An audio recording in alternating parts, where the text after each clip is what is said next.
Hello guys, ito na naman si Early Mix Vlog. Ayan, guys, galing ako inutusan ako ng madam ko sa supermarket. Ayan, may pinabili siya. Ayan, tuloy ako nakakabili din ako ng mga pagkain na gusto ko. Ito guys, kaysa nabili ng tingi-tingi. Bumili na ako ng isang bundle. Kasi mura lang siya. 17 real lang siya guys. Gusto ko tong chips na to guys. Hindi siya maalat. Mura lang siya. Bali, pag retail kasi, yung 2 piraso, 1 real.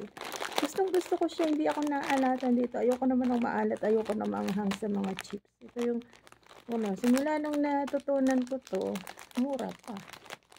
Parang siya sa atin, ewan ko kung alam niyo yung pom-pom sa chichirya. Gusto ko din yung sa Pilipinas.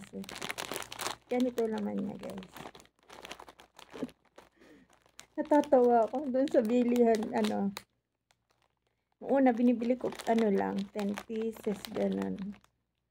Okay, sabi ko, kasi pupunta ako ng tindahan, bumibili ko yan, guys, ganyan siya, parang yung pom-poms talaga sa Pilipinas. Ano bang flavor nito?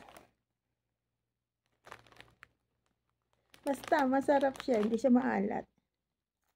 Ito, nakahiligan ko siya ngayon na,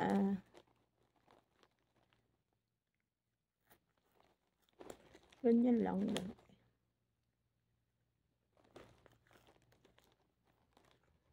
Hanggat nagpapahinga ako, ganyan, halimbawa, wala akong ginagawa. Nandito ako sa room ko. Hindi ko naman ito nilalabas sa kwarto ko, dito lang ito sa room ko. Pambata. Mahilig ako sa mas ako sa pagkain na may alat. Ayoko naman ng maalat. Yung dati bumibili ako yung yung chippy. Kaso pakiramdam ko yung chippy, umalat ang nila. Ang alat, na alatan ako ngayon sa chippy. Kaya naghahanap ako dito ng ang pagkain ko, ayoko ng maalat. Ayoko naman din ng matamis. Kaya ang gusto ko, mas mahilig ako sa may konting alat kasi sa matatamis na pagkain. Kaya ito guys, nakaluluhan ko. Ang sarap niya, hindi siya hindi maalat. Hindi rin naman matamis. Parang parang may lasang konting cheese. Ganun. Pag nakita ng amo ko to, tatawanan ako. Ilan naman ba nito? Ang dami oh. 17 real.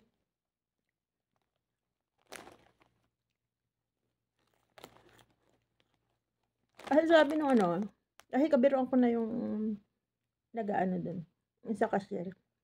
Sabi niya, kasi may kinuha akong isang, naka-plastic din siya, kaso hindi ko alam kung ilan yung laman. Sabi ko, pakibilang na lang to ko ilan. Sabi niya, kumuha ka na ng buo, mas makakamura ka. Yun nga, 17 real.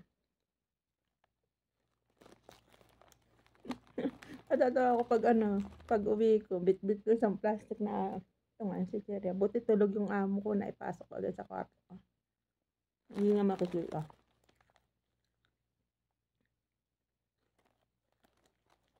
Alam mo naman tayo mga Pilipino, mahilig tayo sa yung pag wala tayong ginagawa na gusto natin may inunguya-nguya.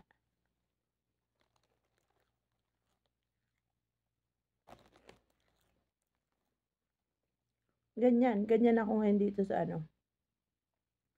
Hindi naman ako hindi ko nga alam bakit lumubo pa ako ng ganito. Hindi naman ako mahilig din sa mga soft drinks, hindi rin madalang na madalang. Tsaka ang nakakatawa, yung acid ko, hindi na siya ganun gaya dati na pag sumumpong talagang matindi. Ngayon, umasim man, lang, yung kumbaga mild lang, agad ko siyang inuman ko lang na inuman ng tubig na kukuha na, hindi gaya dati matindi pag sumumpong. Kaya yun, naano ko dun sa pagkain na mantika. Ito kasi ko yung chips na to na walang oil, hindi gaya ng isang binibili ko. Pagkakain ko, umaasim yung sikmura ako dun sa isang tuwan-tuwa pa naman ako. Sabi ko masarap tong isang chichirya na nabili ko, bagong kumbaga bagong tuklas ko. Sa dalas kong pumunta ng supermarket, ano yung nakikita ko chichirya. Hanggang sa ko to na Mas nagustuhan ko 'to. Hindi siya ma-oil. Hindi pa maalat. Yan, ganyan lang buhay ko dito sa Saudi. May gusto kang bilhin, kung may gusto kang kainin, bilhin mo, pera mo nga lang. Bayad ka. Ang ano parang stress reliever ko na din 'tong ganitong ano, 'pag wala akong ginagawa. Gusto ko mayroon akong nginunguya-nguya na ano.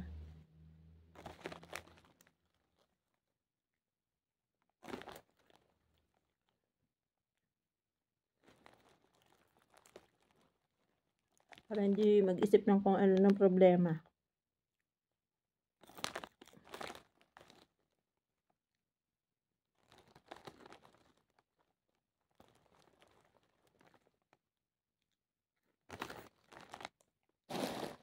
Tinatago ko sa ilalim ng bed ko. Para hindi makita ng amo ko. Kasi ayaw niya. Sabi niya, mapic waste daw. Kasi naman kumain ako ng ano, ng puro pagkain nila na matatamis. Ang daming stock dito, mga sweets, yung mga pinangaano nila sa Arabian coffee nila. Hindi talaga ako sa matamis na pagkain. Kahit sa mga niluluto ko, yung madalas magpaluto sila ng mga pinangpa-partner nila sa coffee nila. Hindi ko man yan tinitikman kasi alam kong matamis. Hindi naman masarap pag matabang luto mo nun. Kaya mas maano ko sa may alat kasi sa ano. Pero huwag naman yung maalat. Minsan, ulam ko nga pag nagluto ako. Pag medyo napaalat yung luto ko, na ano din ako. Ano din ako sa maalat. Gusto ko may konting alat lang, pero huwag naman maalat na maalat. Yan, ganyan buhay ko dito. Kasi mas mahaba yung oras ng pahinga ko dito. Kaya lang, puyat nga lang kasi sa gabi sila gising. Kaya yung tulog ko sa gabi, putol-putol. Pero sa araw, kung gugustuhin ko, mahaba pahinga ko sa araw. Kasi tulog sila. Lalo ngayon, bakasyon na, wala nang estudyante.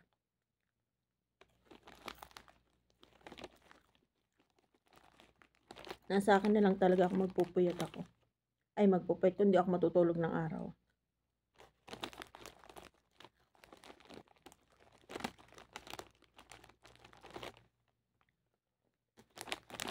Diyan ako lumobo yung pagtulog ng araw. Gising sa gabi, araw ang tulog.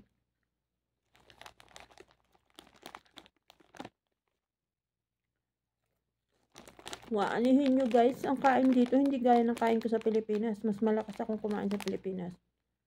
Kasi sa Pilipinas, 3 times a day talaga rice yan. Mula almusal, tanghalian, hapunan, o may merienda pa. Pag wala kang ginagawa sa alas 10 ng umaga, yan, harap-harap kami ng mga anak ko kung ano-ano din kinakain ko doon.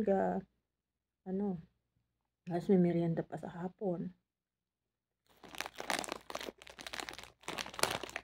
Pero dito, alam mo, ito lang, madalang kumain ng kanin dito. Dahil yung niluluto kong kanin nila, hindi ko gusto. Malimit ang pagkain nila dito. Kabsa, ganyan. Puro kung nakasama yung ulam sa kanin, hindi ko gusto yung kahit ako nagluluto. Yung mga ginigisa sa kamatis. Ayaw ko yung pagkain.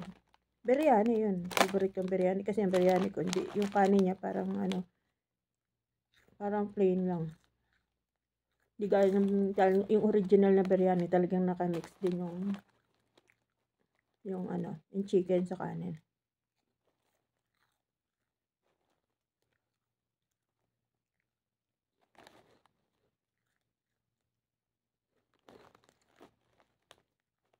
Sarap niya guys.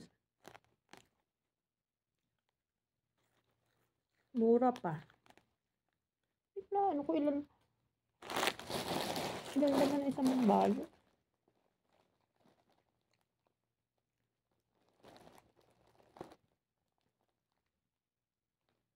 40 pieces.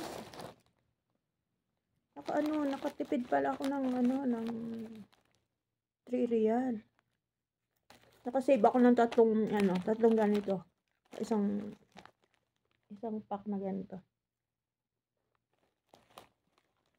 Kaya pala sabi sa akin, isang na daw bilhin ko kasi nakikita nung nagtitinda doon, pumunta ako doon, biniblog ko nito.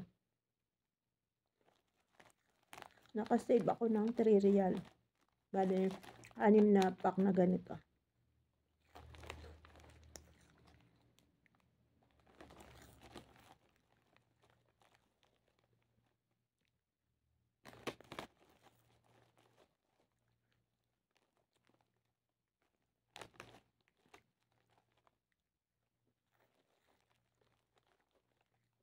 Kailangan inom ko lang maraming tubig.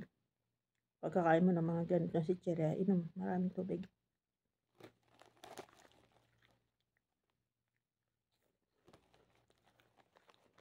Kahit sa Pilipinas, guys, mahilig ako sa ganito. Talagang mahilig ako lalo na pag yung wala kang ginagawa. Alam mo, anood kang TV. Talagang mahilig ako. Nag-i-stock talaga ako. Kaya mga anak ko nagmana din sa akin.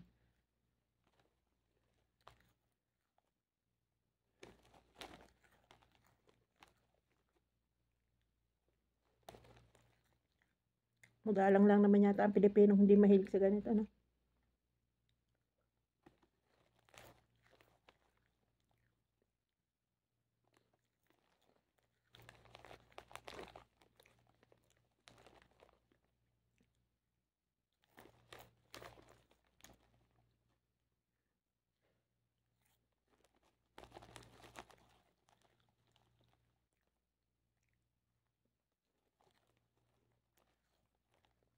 Sarap sana nito, may partner na soft drinks. Kaso bawal sa akin soft drinks. Hindi na kaya ng sikmura ako. Minsan nakakainom ako na natutokso ko minom ng soft drinks. Kaso pagkainom ko talaga yung sikmura ko nararamdaman ko. Kaya umiiwas na din ako.